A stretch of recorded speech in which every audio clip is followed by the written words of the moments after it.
Ulvanaka, friends, this is a summary of the presentation that was given to the UN today from the Fiji Indigenous Peoples Foundation. On the 25th of February of this year, Prime Minister of Fiji, Bainimarama, delivered to the United Nations Human Rights Council claims we would like to address and correct. He boasted of Fiji's progress on human rights and made dishonest claims. The truth is that indigenous peoples of Fiji are being deprived of their birthright, of their land and sea resources, of their traditional knowledge generation, transmission, and protection.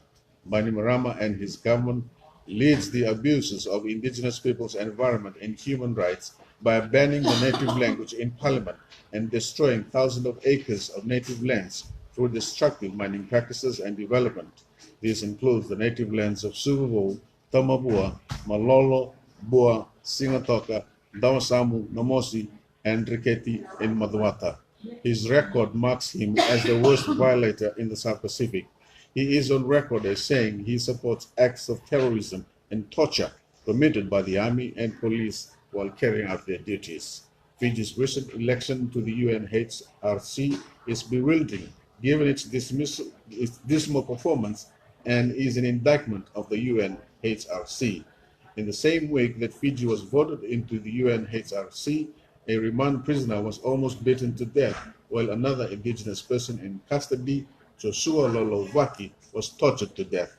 The imposed 2013 constitution is not a unifying document, as claimed by Prime Minister Bainimarama in his address at the 40th session of the UNHRC in Geneva.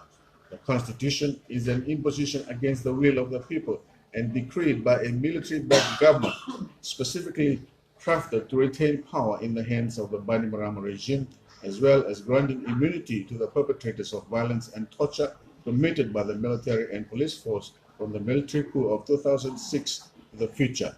That is criminal.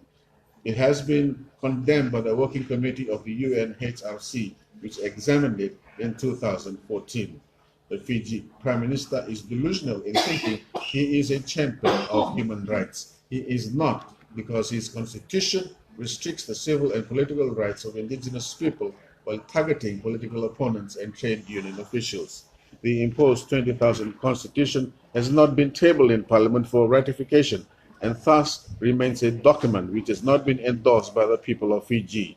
To allow Fiji a seat on the UN Human Rights Council in view of its questionable human rights record and the many restrictions imposed on the individual rights and freedoms of our people, including media freedom, makes some mockery of the values and principles embodied in the various UN charters and instruments. The dishonesty of Bainimarama's speech is exemplified by deliberately omitting that he came into power illegally in a military coup. Bainimarama committed treason and put Fiji through a reign of terror. Bainimarama and his Attorney General, Syed Ayaz Qayyum, should be tried at the International Court of Justice. I thank you for your attention. Naka.